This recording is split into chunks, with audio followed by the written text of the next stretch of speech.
Matur nuwun rawuhipun dumateng Bu Padmi ngaturaken sugeng dalu. Assalamualaikum. Waalaikumsalam, sugeng dalu Pak Dalang. Inggih. Mas Petruk mbok mbagekke kali Bu Padmi, sapa ngerti sok katut. Monggo. Niki nggih ndonga gen katut Ya sampeyan. nggih mila niku. Tenggo dawuh panjenengan ngaturaken wilujeng dalu Bu Padmi. Wilujeng dalu Mas Gareng. Alhamdulillah wilujeng rawuh wonten Petruk menika. Mas Gareng apa Petruk ya? Petruk menika. Oh Petruk.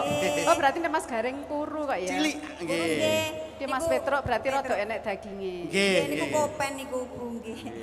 Garenge sampun dipun pejahi ngoten. Oh ngaten. Monggo paring dawuh Bu Padmi kados pundi jenengan Badhe paring mirsani dawuh menapa? hari jadi Kabupaten Karanganyar kalian Hari Wayang Nasional ingkang dipun gelar dalu menika. Monggo Bu. Assalamualaikum warahmatullahi wabarakatuh. Waalaikumsalam. Yang saya hormati Bapak Bupati beserta Ibu dan seluruh jajarannya. Yang saya hormati Pak Dandim. Mohon maaf saya belum tahu asmane jadi takut salah menyebut. Dan yang saya hormati seluruh pejabat Karanganyar yang hadir di malam hari ini. Dan saya ucapkan selamat kepada Pak Dalang beserta timnya yang malam hari ini memperingati Hari Wayang Nasional yang ke-7. Jadi Pak Dalang, jadi saya itu penggemar wayang. Jadi saya itu nek ngrungokke wayang itu saya nggak turu sewengi utuhi betah. Monitor ngaten terus Bu. Iya, jadi saya tuh nggak ngerti persis, tapi ini saya tuh ngerti alure gitu. Oh maknane ngene iki ngerti. Makanya saya itu kadang-kadang di mana ada wayang saya tuh datang. Kadang saya pengen mendengarkan jogetane piye alure itu nanti dan cerita gimana. Terus hikmahnya dari lakon hikmahnya dari lakon apa, dan lakon malam hari ini juga sangat tepat untuk menyongsong di Karanganyar hari jadi yang 108. 108 ditambah 8 ngendikane Pak Dalang tadi 9. Adalah 9. 9 adalah angka yang sempurna. Pemenangnya. Dan perlu Pak Dalang ketahui angka saya juga angka 9. Berarti pas nggih. Angka saya juga angka 9 karena saya lahir di tanggal 18 November. Jadi kalau dijumlah juga 9. Oh nggih. Nggih. Kami kula nggih 9 kok Bu. Ngaten. Nggih, kelahiran kula niku 13, 1 dan 3. Lah, mangke 1 3 lah dadine pinten niku Pak? 4. Men dadi 9 tak tambah 5. Lah 5 niku kelahirane bojo kula ngoten. Tambahke ngoten. Tambahke. Campur. Ya, saya ucapkan selamat kepada Pak Bupati saya yang telah menjadi bupati sekarang ini belum ada 1 tahun nggih Mas nggih. Ini tahun pertama Ibu. Tahun pertama. Jadi isih anget-angete. Nggih. Semoga beliau bisa mengemban amanah ini sampai nanti tuntas purna tugas dan membawa Karanganyar semua lebih baik, lebih maju, dan keadaannya ayem tentrem seperti slogan Kabupaten Karanganyar. Ngaten Pak Bupati. Ngaten Pak Dalang. Nggih sembah nuwun. Mboten niki kula namung badhe nyuwun prisa niki lho WA saking Pak Bupati. Halal bihalal mangke Bu Padmi badhe wayangan nanggap jenengan niki huwak napa tenan niki? Karena Kabupaten Karanganyar itu sesepuhnya itu Pak Bupati. Nggih. Jadi seperti saya yang malam ini ada di tengah-tengah Pak Dalang. Nggih. Jujur Pak Bupati itu WA saya jam 10.49 tadi siang. Saya tenggo kedatangannya apa gimana gitu, saya lupa di WA saya. Jadi saya tadi Padahal tadi pagi Ibu masih Saya Jakarta. di Jakarta, saya jam 1:30 ada acara, saya jam 2:15 lari ke bandara Mas. Nggih. Untung saya di bandara ditolong oleh seseorang. Jadi di sana itu ada tim dari Pas Pamres yang membantu saya untuk masuk ke pesawat. Padahal tinggal 5 menit. Jadi begitu saya duduk pintu pesawat ditutup. Itu demi saya menghormati ke Bupati saya Pak Roba. Hebat. Jadi keringet saya tuh basah kuyup. Saya maghrib baru nyampe rumah belum sempat mandi tapi saya dandan bedake ketinggalan Mas. Saya nggak bawa bedak karena dari kantor langsung. Jadi saya Mbak Renio bedak ono aku. Gitu. Jadi demi Bupati saya. Saking kalih Karanganyar ya Bu. Karena saya merantau di Jakarta udah 30 tahun lebih. Nggih. Tapi karena saya untah darah Karanganyar, saya tetap Karanganyar nomor 1. Melu rasa handar beni. Nggih, Karanganyar adalah tentrem, opo-opo murah, wong piyayine ramah-ramah, semuanya murah, jadi seneng saya tinggal di Karanganyar. Alhamdulillah. Ngaten. Kula nggih bangga dadi wong Karanganyar kok Bu. Siap. Banggane piye Mas? Loh, Karanganyar niku nggih sesuai dengan penjelasan ngendikake apa-apa serba murah, suasananya ayam tentu ora pernah ono benturan apa-apa nggih to. Enggak ada. Misalnya ono benturan titik-titik itu enggak apa-apa. Bisa diatasi. Itu enggak apa-apa, itu dinamika aja Nggih. nih. Beliau bupati ini pasti bisa menghandle itu semua dan menjadi semuanya dadi api, ayam, tentrem, mesem, guyu to wis. Gitu Pak Bupati. Dan juga Pak Bupati itu tidak memandang itu siapa Bu. Semua dirangkul, biyen kuwi ndukung aku apa ora, kuwi klambine apa, kuwi pangkate apa, dirangkul dadi siji semua jadi warga Karanganyar. Hebatnya Pak Robert seperti itu. Itulah pemimpin sing bijak. Betul sekali. Nek wingi pas pilihan kan gur loro Mas, menang Nggih. bikalah. Nggih. Sing kalah yang legowo, Legowo, berarti nggih. golek wektu liyane, sing menang dadi ya ora dumeh. Jumawa, Ora dumeh, dadi dirangkul kabeh. Nggih. Sing wis ya wis, sing urung ayo didandani saapi-apike demi Karanganyar Karanganyar. tercinta. Ngaten. Kembali ke Pak Dalang. Nggih, nggih. Karena saya sing dawuhi Pak Bupati ya bismillah alal bihalal dengan catatan Pak Bupati nunggoni nganti rampung. Wah, amin ya rabbal Pak alamin. Bupati nenggali ngantos selesai lho Pak. Alal bihalal di rumah keprabon saya Nggih, siap. di Kayen Gemantar Jumantono. Kalau ini dawuhi Pak Bupati untuk nanggap Cahyo Kun tadi Ibu Siaga. tak siapi dengan catatan Bapak Ibu nunggoni nganti rampung. Nggih. Sekarang Pak Dalang sing apa jenenge? Matur. Iya. Matur teng Pak Bupati. Tanggung jawab. Nggih, nyuwun kanthi sanget gandeng sampun gamblang wijang ngendikanipun Bupatmi, Pak Bupati, jenengan kedah nenggani benjang menawi wayangan. Mboten dangu, mangke jam 12 pun rampung Pak Bupati nggih. Ngoten niku bisa rampunge. Nggih, monggo diatur waktunya jam berapa. Nggih, Engko saged kula Bu niku. nanti angkanya berapa nanti sampaikan sekalian biar saya bisa persiapan. Nggih. Berarti Tapi karena ini sedangu lho padahal. sedangu. Karena ini kan Mbak Ganden, berarti kan Mbak Ganden ya rawuh. Nggih, Berarti insyaallah. kudu berarti dijak ya. Berarti nek ra dijak engko Pak Dalang Nggih, Dosa. nek mboten ngangge kula kalih Petro udian deres niku mengke. iya gitu. Sik, Mbok Indaden, lah wingi kae ning celep kae sampean enek kok tetep udan deres. Oh niku lah kula mantuk nika Pak. Lah kula pun mulai dadine udah. Jadi harinya apa?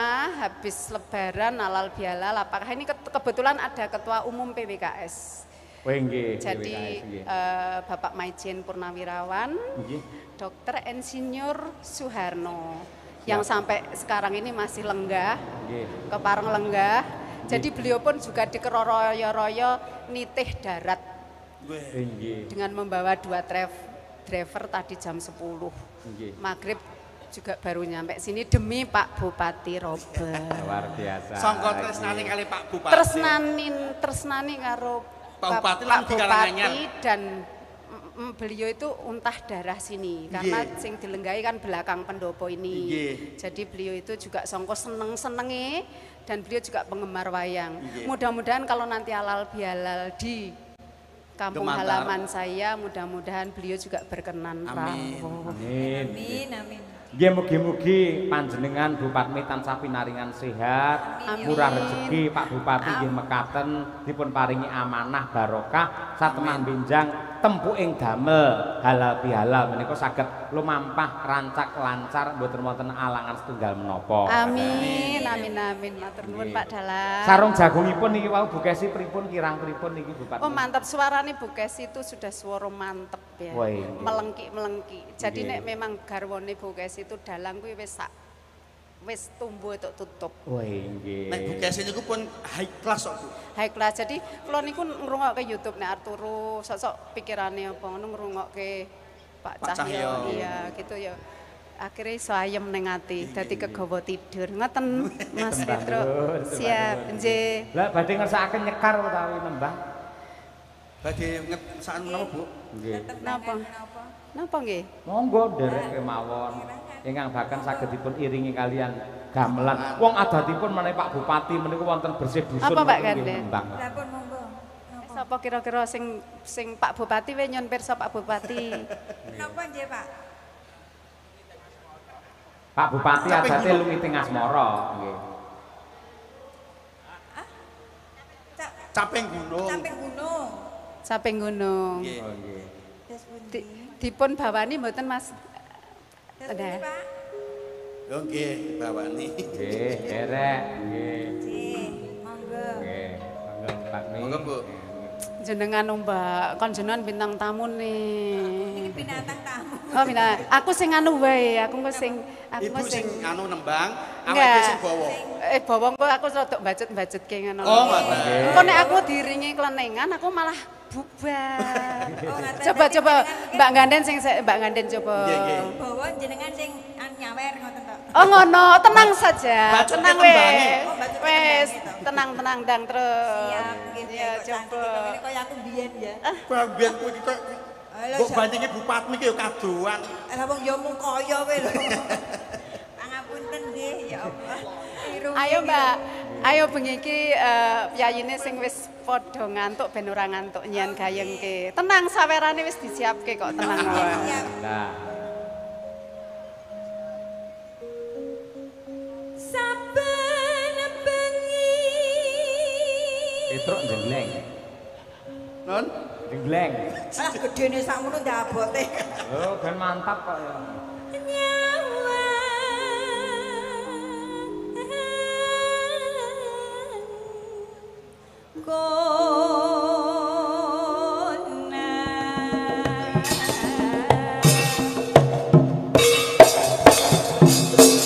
Iya.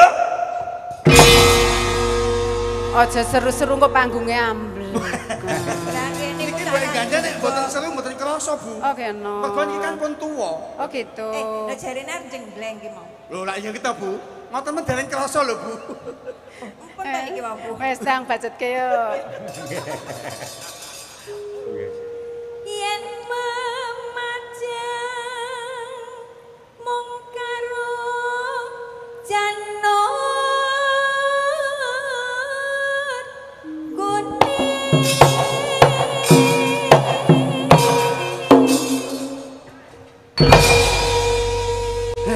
Jan. Tuweke cek gempi, Mbak. Tuweke cek gempi. Ya cah ya. Lumayan kena nggo kletik-kletik kok. Joko kae ngiyip. Nggih. Mas Bei. Dawuh. Niku bareng Bu Patmi karo Mbak Ganden ngerangkulan jan kaya jambe sinigar gitu. Liripun pripun? Jambe sigar. Oh tegese persis ngoten memper. Persis ngoten. ngene niki. Kaya jambe sini, Kar. Nggih. Ya kene Lah nek Bupati jambe sing seger kene jambe sing wis pangan codot. ya sing bosok. Lah. Kembang wae weton gunung.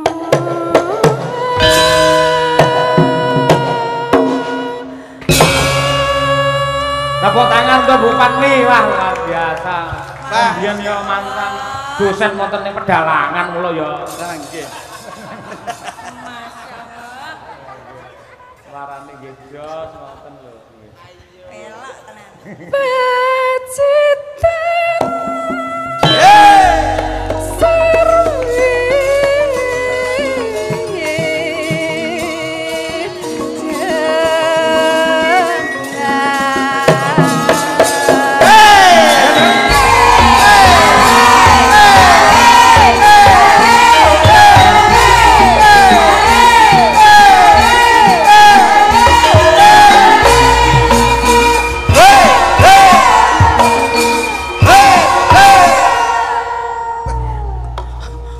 Aja le muter-muter ki aja nganti kaya ngono. Pripun Bupati? Mesake mbake ganden iki lho. Ya niku nyate obahmu ki aja banter-banter ngono lho. Lah ngapa?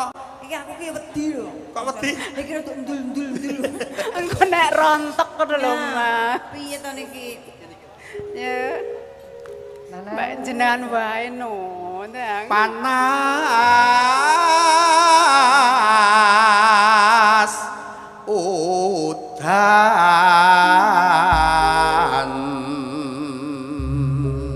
Sekedap Bu, niki parian. Kula tak nyuwun sinden-sinden kula berpartisipasi parian saged ngrenggo Karanganyar utawa mendoakan Pak Bupati, bisa juga kepada Bupatmi. Wiwit saking Mbak Sundari, monggo. Sapa sing apik dhewe disawer. Oh, siap. Nggih. Siap Pak Prapto, nggih. Anu Bupatmi.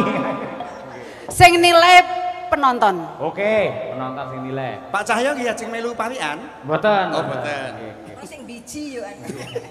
Monggo Mbak Lia. Ya. Numpak dokar, Numpak dokar. Pak Dokar. kecemplung sumur. Waduh. Sake ae lah. Lah dokar kecemplung sumur ki lah. Sumure sepiro? Apa ya iso bali mungkin. Warga Karanganyar Warga Karanganyar. mugi tambah makmur. Amin. Allahumma amin. Mbak Lia Bu niku. Nomor 1. Berarti nilai ini berapa? Lah engko sing kan 1, 2, 3. Nggih. Ini nomor berapa nanti sing milih penonton. Siap. Nggih. Bapak penyisian. Nggih, monggo Mbak Uul Suara Semara, monggo. Mbak Triastuti. Menyang padi. Wah iki. Sing kaya golek perkara iki. Yo ben. Iya. Telan gane Mbak Kiki. Iya. Bapak Bupati, mugi-mugi kathah rezeki dan selalu di hati. Allahumma amin. Wes digathuk-gathuk ke ngono ae lah. Kata rezeki sing nganggo mugi-mugi. Nggih. Iki mugi-mugi niki aja nganggo. Ben akeh ten. Lah mugi nyetot dhewe lho. Nggih. Lek kula biji yen Mbak Lia sing pertama wau nilainya adalah 75. 75. Lek Mbak Tuti niki wau min 50. Min 50. Tolong ditambahi Pak Bupati. Min 50. Ha iya. Akan sing tok kok ayo. Dik Kesi. Ayo. Gelar tikar Gelar tikar. neng ngarep omah Ngarep omah. Kabupaten Karanganyar bumine gemah ripah. Allahumma amin. Pinten Pak Dalang? 100 bijine. 105. Oh, 105. Sing golek utangan nyambi kok muncul iki. Gua dijupuk ning ngene Mbak Lia siji. Oh iya. Ayo. Nggak lanjut, Mbak. Ayo monggo Mbak Mira. Duit anyar Anyar. cacahe selawe. Oke. Warga Karanganyar tentrem selawase. Allahumma amin. Kula pinten Pak bijine? Non Kula bijine pinten? 98. Oke, 98. Sing loro mbok diketutke to Pak Mas. Apa? Digenepi sing loro niku lho. Lah kok jen iki kok. Lah iki. Monggo dilanjut ya. Loro kok ditinggal 98. Mangan bakmi Mangan Mangan Pak. bakmi. dicampur brokoli. Ibu Patmi jenengan cantik sekali. Allahumma amin. Alhamdulillah. 100 Pak nilaiku Pak. Ngapunten Bu Patmi niki obate keri. Ketoke gen sawerane akeh dhewe ngono Ah, ya. nggih. Dadi kan ngomong ayu, cantik dadi wong rene wing ngoyo dandan kok, Mbak. Dadi ben ayu. Mboten puji jenengan niku cantik sekali. Napa niku auranya niku terpancar ngoten lho Bu. Amin. Positif vibes ngoten zaman sekarang. Mboten kok kalunggono kados piyai Arab ngoten. Lah niku saestu. Nggih. Lek engko gandhen Arab pati genah niku lho. Arab pati genah. Betul. Terakhir niki Winong Nawangse nuwun sewu nembe kala wingi Bu Patmi Nggih. lomba sinden tingkat nasional mendapatkan juara 1 Tepuk menika. tangan untuk Winong. Keren, selamat. Mergo sinden Madangkara. Iya. Meh dikalahne jane, ngerti lek Madangkara dimenangke. Wedi yurine. Ayo Mbak, coba kaya ngopo coba. Ya nak. Bengi-bengi Bengi. Terus dolanan sodo. nyokrok ngono. Enggak apa-apa toh. Ibu Patmi piyaine lomo. Kowe iki marake rontok no, Mbak. Dadi ra lomo dadi lomo nang kono nek dikonake. Lah panjenengan niku auranya itu aura malaikat gitu loh, bukan gitu. ya ampun, bersinar. Jangan membesar-besarkan ngono to. Sinden niku lho ngerti Piyai Sugih ngoten. Raine malih kaya kotak amal, Bu. Cah lamis. Sampun, sampun nggih. Apa las? Mbok gandeng dereng pari. Oh, dereng kok gandeng iki. Kon ngopo iki? Ayo. Parian. Parian sing apik dhewe yo Ndan ya. Ayo. Ayo coba. Nanti rasa Ayo. awas. Ayo coba. Kudu saru ya, Mas.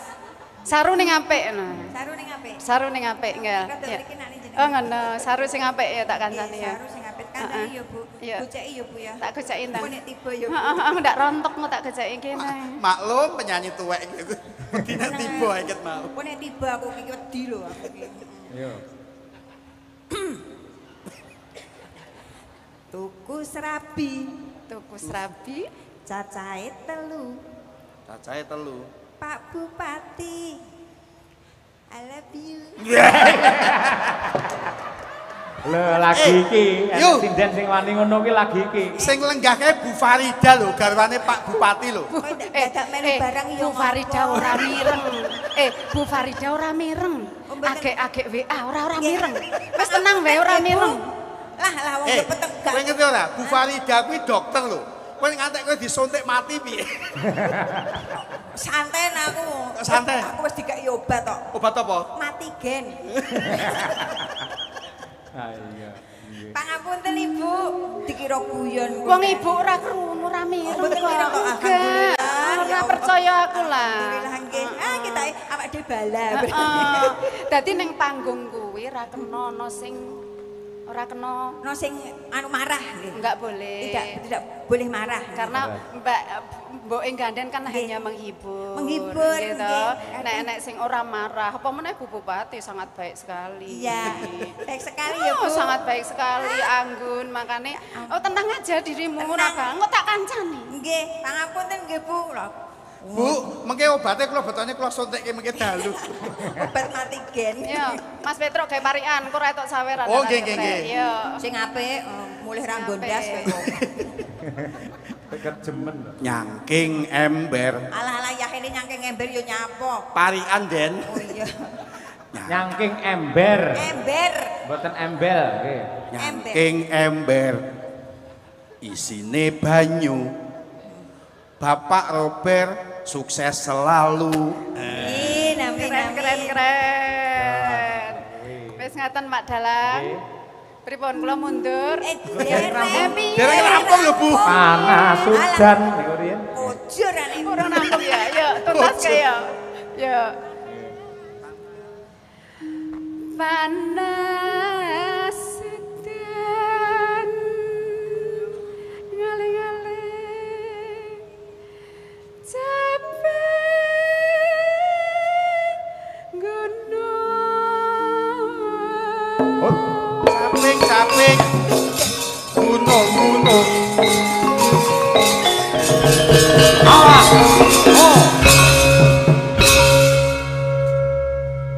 Mbok Ganden genti.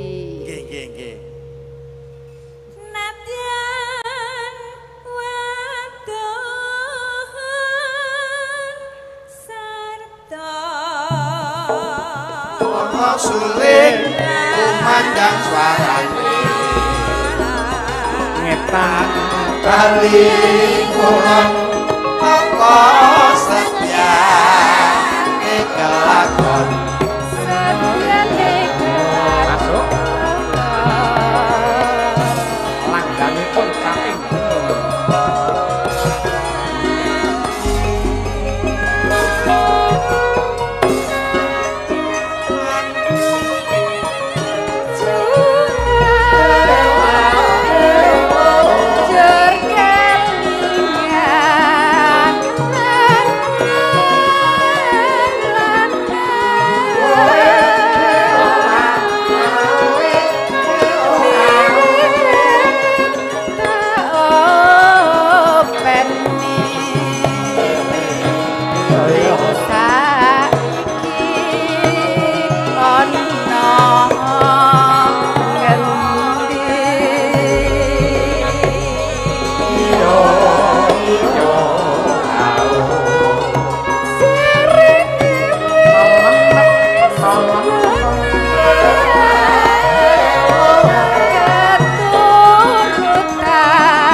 Pak Dalang.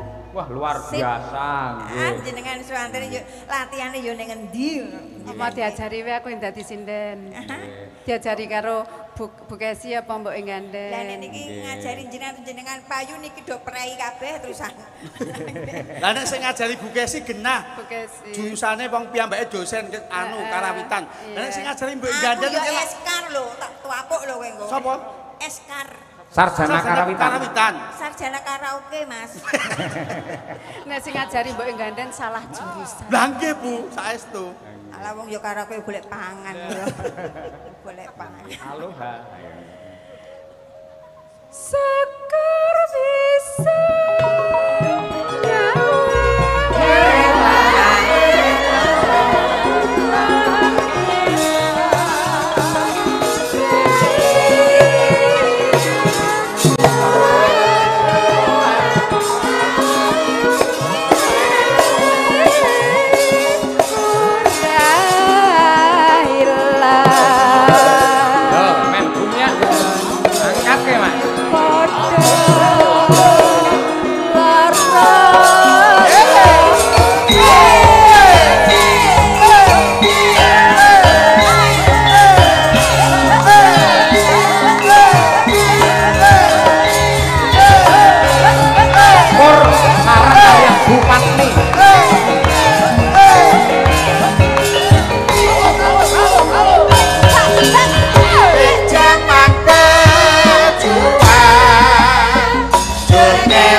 Bupatmi yang luar biasa. Matur nuwun sangat, matur nuwun sangat Pak Dalang. Sawere piye iki?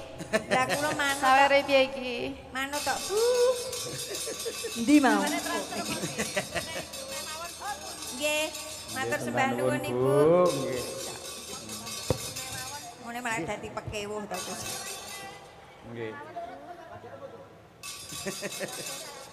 Dalem. Walah nderek sak parenge jenengan monggo nderek kemawon. Lek perlu susuk mriki nggih enten. Oh, ndak meri nggih. Nggih. Nggih, sembah nuwun tanda tresna. Kowe iki ngopo antri ning kene? Lah kok mlakune rene ya, aku ning kene. Kene kok gak ya luput tak cegate kene wae engko metune kene ya. Sembah nuwun Bupatmi berkah barokah. Masya Allah, berkah barokah. Nggih matur nuwun barokah. Mbok gandeng karo Mas Petro aja seneng sik. Pripun? Sing kok tampa iki panjer sok halal bihalal. Oh lah kujur.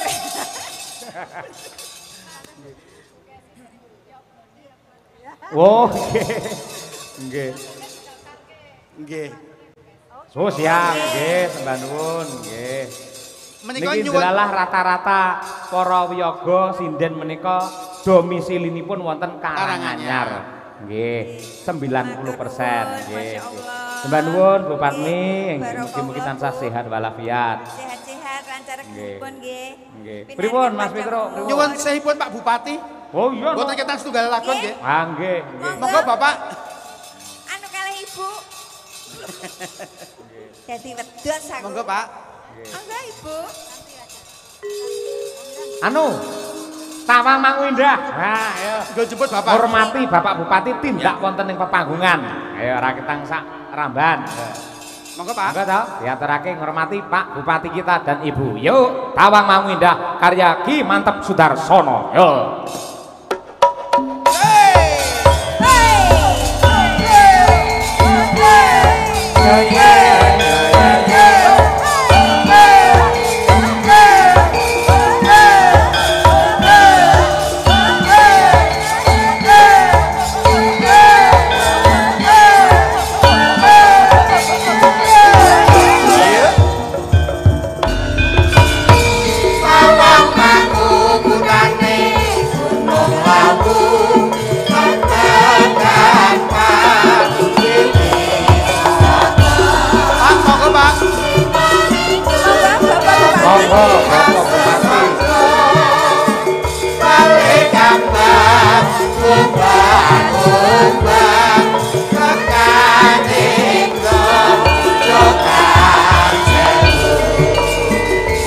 Ceria nang podo lumaku gawe dinawe karo mesembuyu empe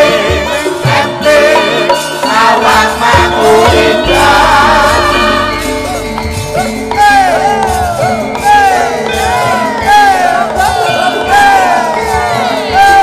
Karya sang maestro Karanganyar Ki Mantep Sudarsono.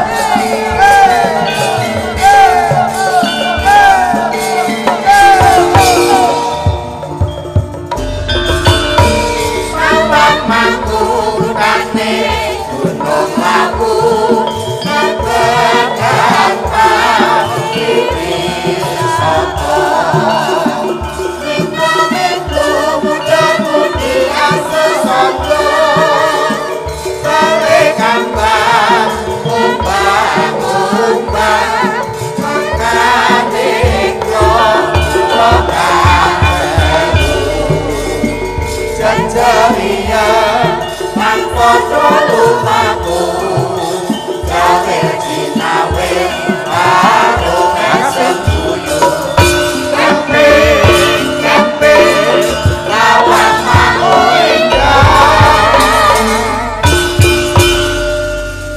Pak, monggo Pak Bapak. Nah, mriki Bapak. Nunggu Nggih. suwuke lagu. Oh, kalih Ibu monggo katuran Ibu. Bu Farida iki gila mbek kowe kuwi. Ya aku ya wedi nek tom-tomen yo. Menika piyai budaya sangat merakyat menawi warganipun kagungan hajat mesti nglonggaraken rawuh. Nggih, saestu menika. Nggih, Bu Cange matur nuwun. Sedaya PWKS sampun nenggoni ngantos limbukan. Nggih. Kalau wau kula pun nggih pun WA.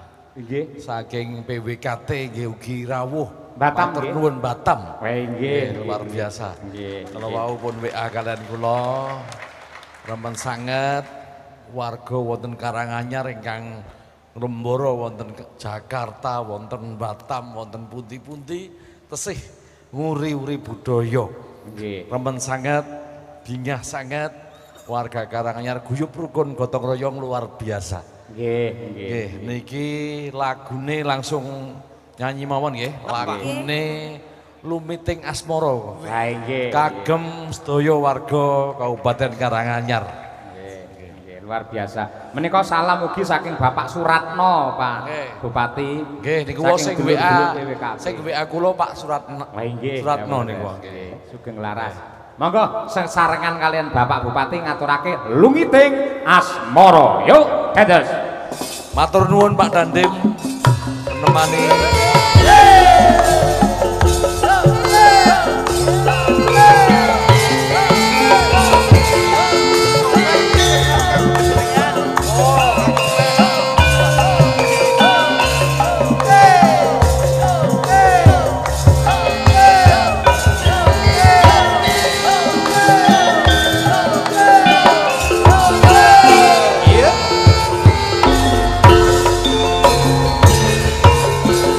Seprene nggon ku ngeteni janji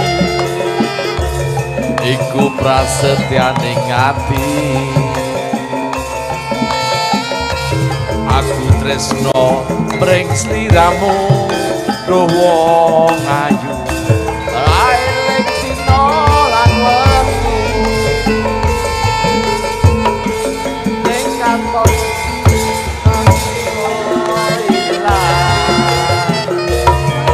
suwe saya wakaruan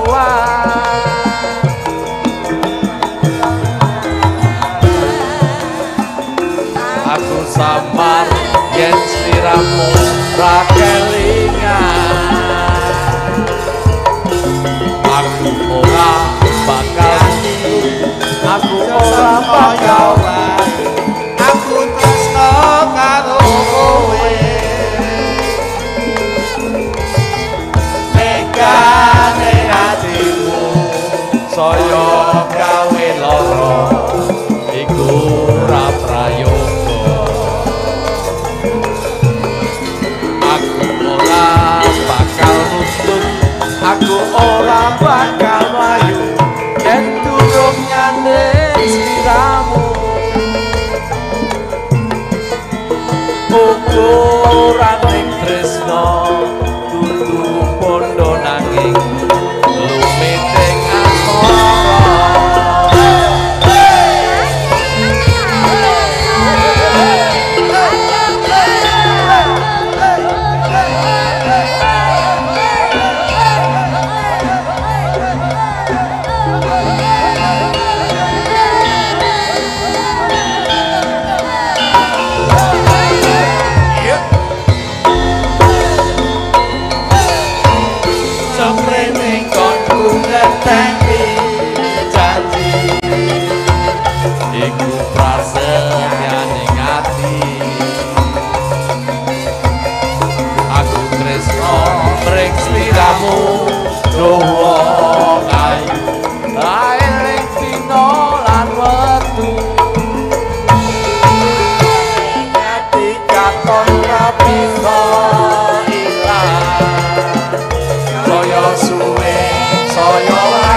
gawe lara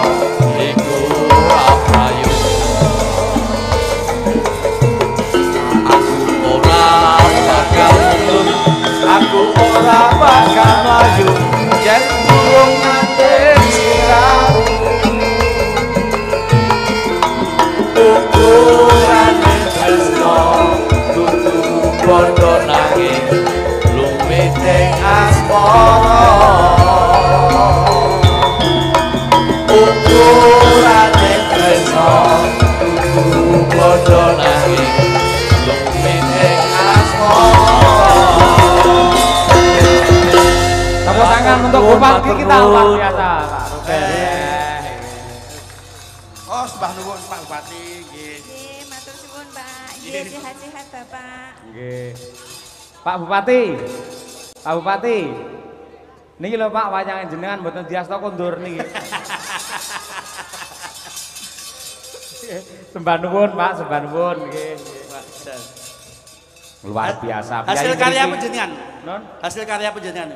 Mboten foto terus kula gunting ngoten Pak. Kreatif Ya ya. abot-abote wong golek dhuwit Mas. Lah niki enten sang koordinator Nggih. Mas Heri.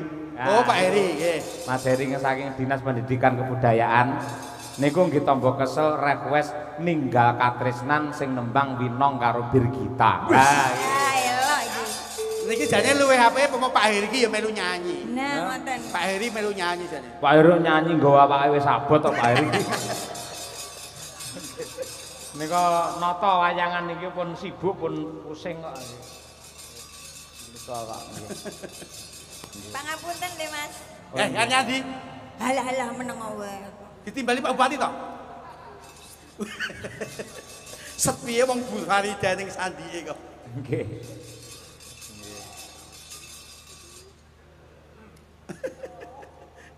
Langsung tek Bu. Oh, nggih, nggih.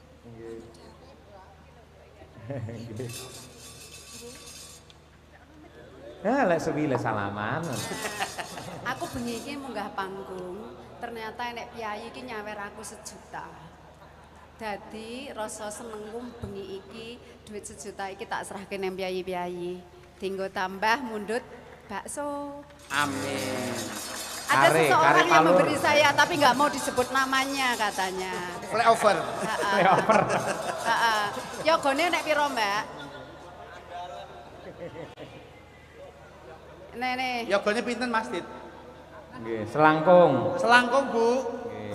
Dihitung sik kok kleru. 1 lho. 25. 45. Ya iki 1 juta. Nggih selangkung Bu. Iki ditambahi karo Pak Westo. Iki nek cedak Bupati mesti iki duit akeh banget. Iki Pak Ketum dadi Pak Mayor. Nah, keren kan, Mbak? Dihitung sik aku dadi rasa nambahin. Dihitung sik sayang.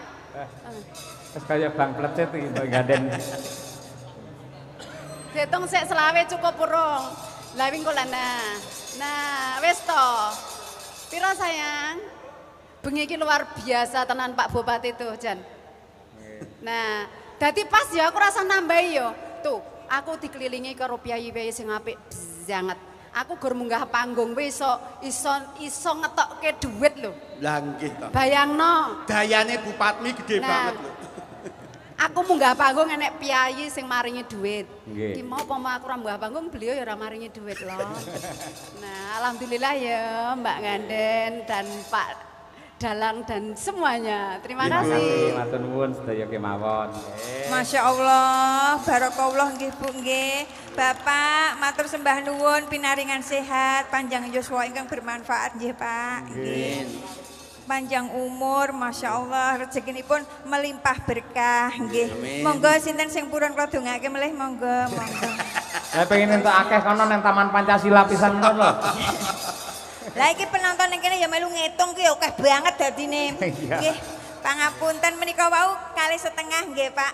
Lah kula sing medhun teko mriki nek mboten enten opahe ya. Iya, perantarane. Nggih. Nggih niku ketoke. Selangkung niki sing keng jenengan mau. Nggodhet karo 2,5 juta ulah ciloro 3 4. Ning ya ndang rene ya. Wes ngungkuli Bang Plecet tenan Mbak Ganden. 19, 20, 21, 22, 23, 24. Kowe engko lek kesuwen karno ora iso mati lho, Nggo. Kosek to yoga-yoga selawe iki agek 24 kok.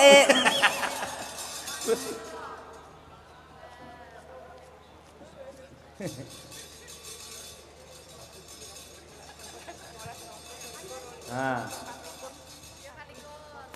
Ayo pun jangkep.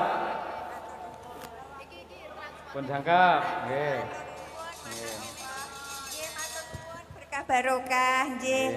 Suwun Bapak nggih. Ya Allah, lho golek rezeki kalian-kalian. Mbak nuwun. Ninggal katresnane wis dijoli ninggal katresnan. Ya. Wong sak ninggal katresnane. Ingkang dipun dawuh sinten Pak Cahyo? Nggih, Winong kalian Brigita sing didhawuhi Mas Heri. Ya, Winong kalian Brigita. Yo langsung berdua lajeng kemawon tanpa bowo. Bu niki nggih Bu. Nggih. Matur nuwun ya Allah. Nggih. Monggo diaturake. Yuk, gados. Menang dong. Hey!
Linong najan polahe kaya ngono jarike sik rapi. Sindene kulino diplotrokne ya mlorot ae ngono kuwi.